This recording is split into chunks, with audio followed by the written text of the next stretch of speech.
Hello, hello. It is, well, I guess it depends on when you watch this, but for me, it is after Christmas. But I have in front of me one of the premium advent calendars from Tabitha's Glass Emporium from this past year, from 2024. Now, these are sold out, they're gone, you can't find this anymore. But I didn't want to do this video too far in advance of Christmas because I didn't want there to be spoilers for those people who were choosing to open theirs day by day. I am not. For your purposes, I'm going to open this all at once, and I'm going to try to create a project or two with the contents inside. So if you are interested in the advent calendars from Tabitha's Glass Emporium, I assume that Tabitha will come out with new advent calendars this coming year in 2025. Make sure you're subscribed to her free newsletter because that's the best way to know when these have launched. They sell fast. So I'm very lucky to have one in my hot little hands. This one is Bullseye Glass, and I am going to unbox this thing. Not one by one for you. I'll go ahead and speed this up. But look at this. Look how fun this is. You know that there's something big in here, bigger in here. I just love this. It's so well done. Tabitha and team, marvelous job. Let's go ahead and find out what is in our advent calendar from this past year, 2024.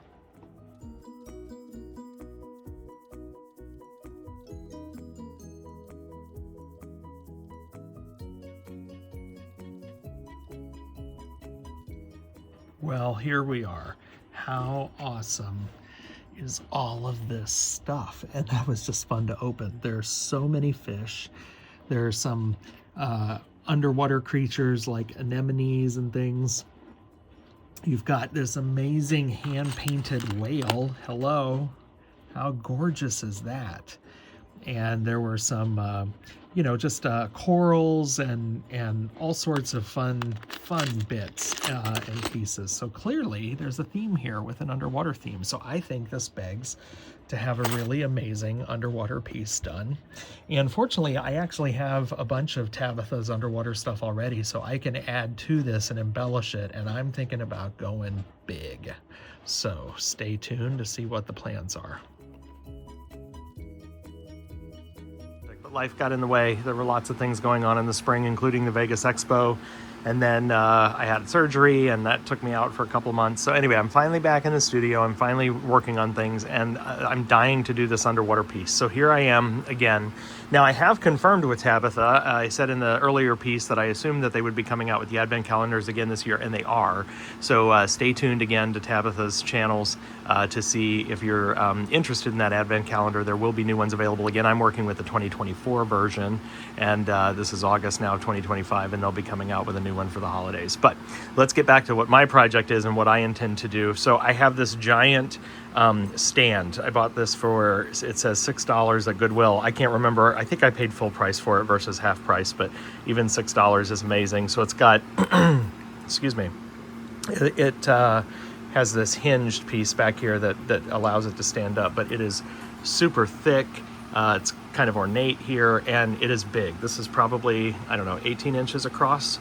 And so big stand that I bought, and this is going to become the base of an underwater piece that I'm going to do. And my idea, you've seen, if you're on Facebook or some of the glass groups, you've seen I would almost call it a trend with waves, these kind of ocean wave pieces. I've done one myself. I was pretty pleased with it.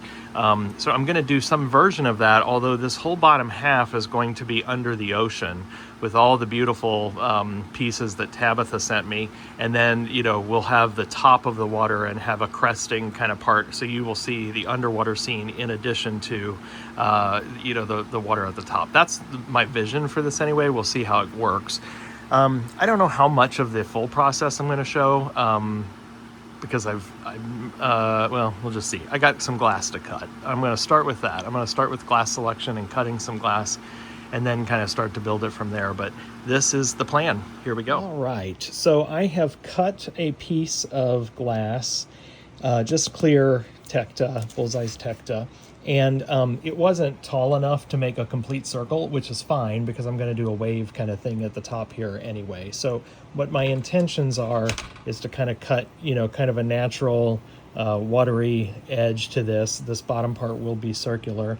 And then I am going to just start to, I'm going to clean this up. this is my kiln paper, and I've drawn the outline here for the full circle.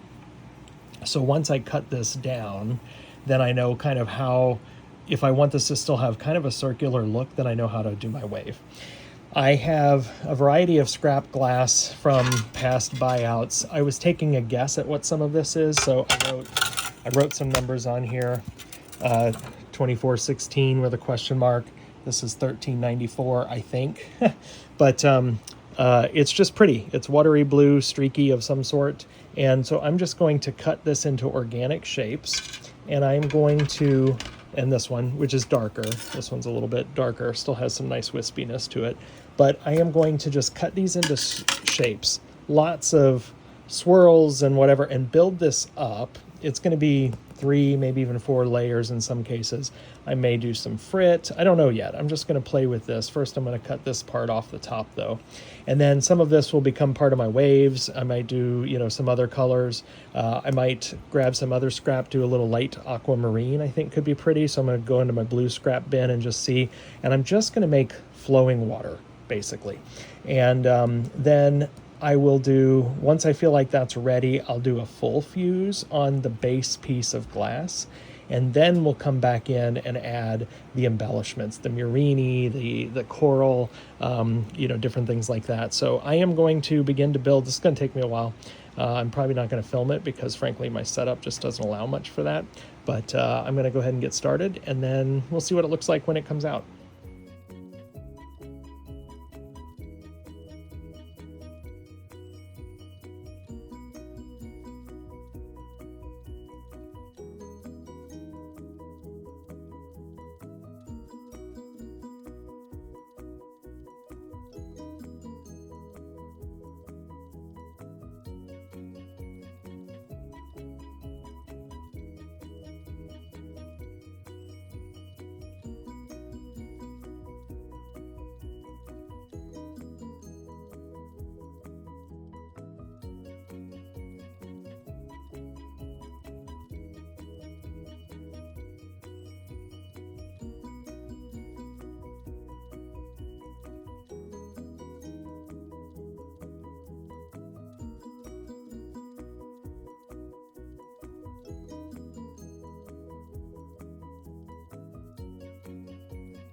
All right, after I turned the camera off, I decided to go real crazy and bling it out. So I got a bunch of clear Dichro that I cut up and put over there as well.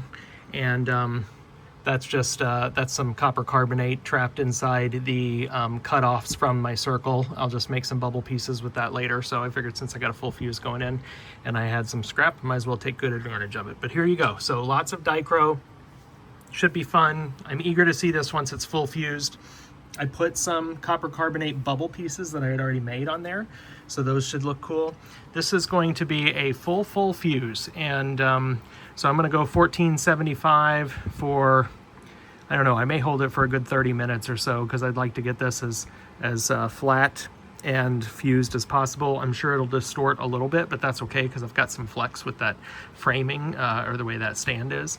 So, and I'm going to anneal this for a good long time because there's some real significant thickness to this.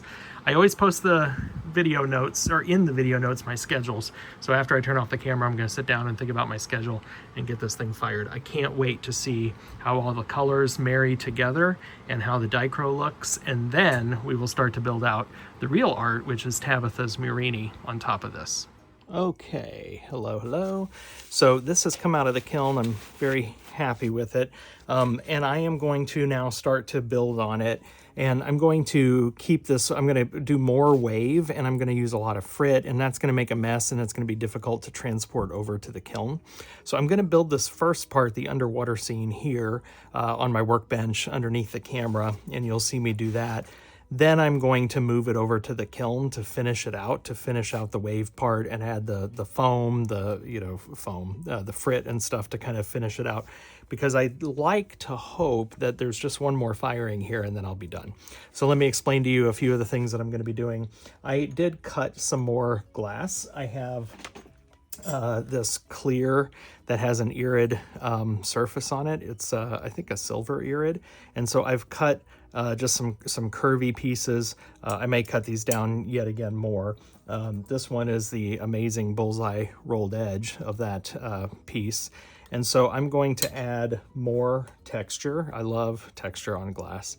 So I'm going to add more texture with these, you know, kind of wavy pieces, because this next firing is only going to be basically a tack, maybe borderline contour fuse. And so this is going to stand up off of here nicely.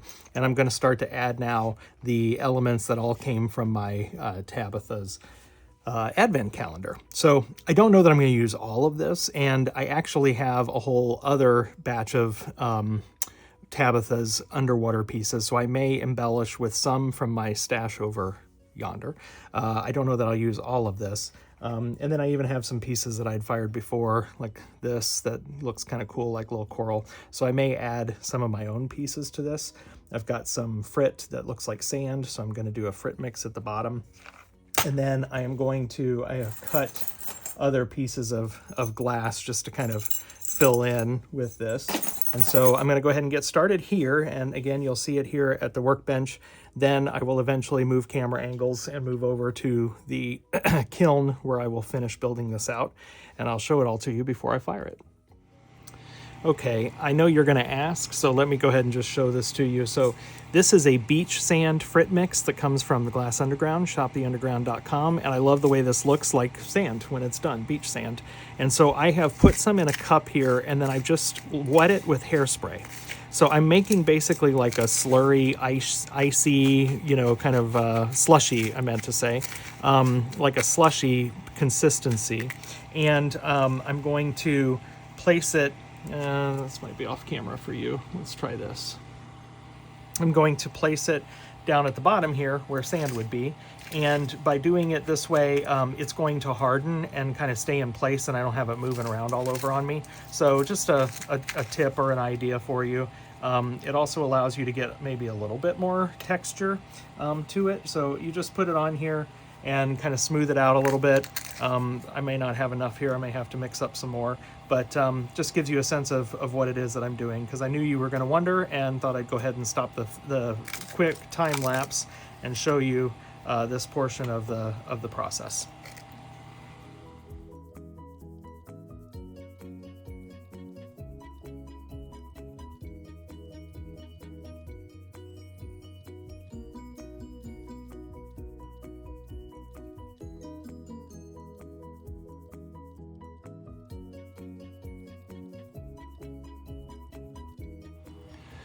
Okay, I think I'm done building this bottom part out.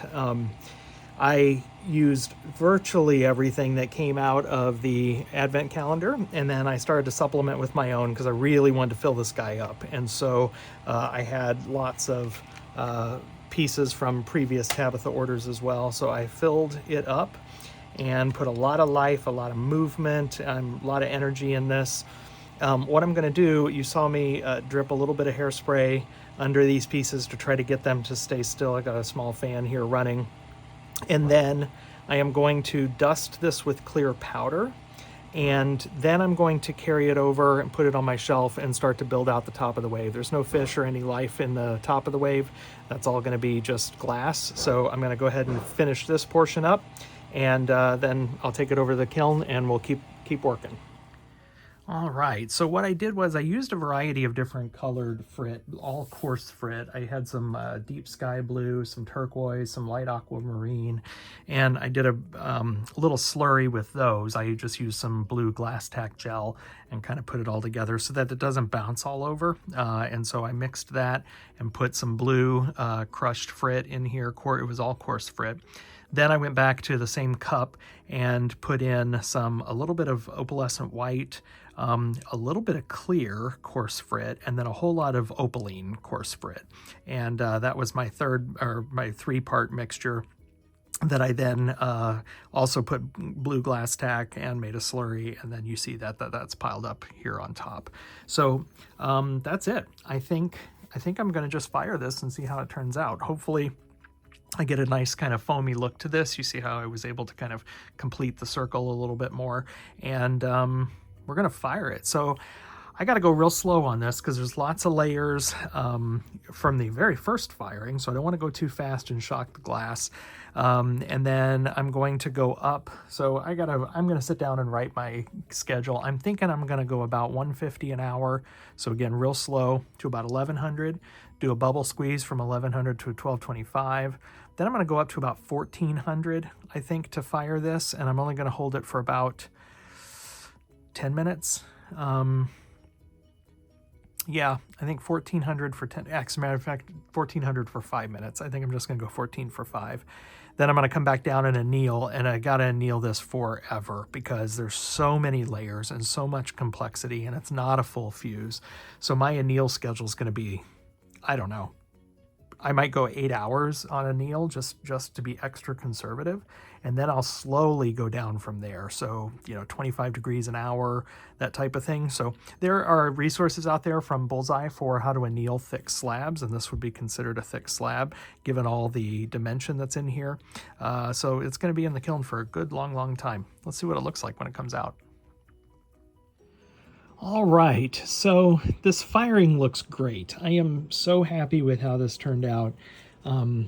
However, and I don't even think this comes across in video as well as it does in person, but can you see this line here? I sure do, and it drives me crazy. So what happened was, you may remember, I cut a clear piece, and that was where I cut off my clear, and then I built the rest of the wave out.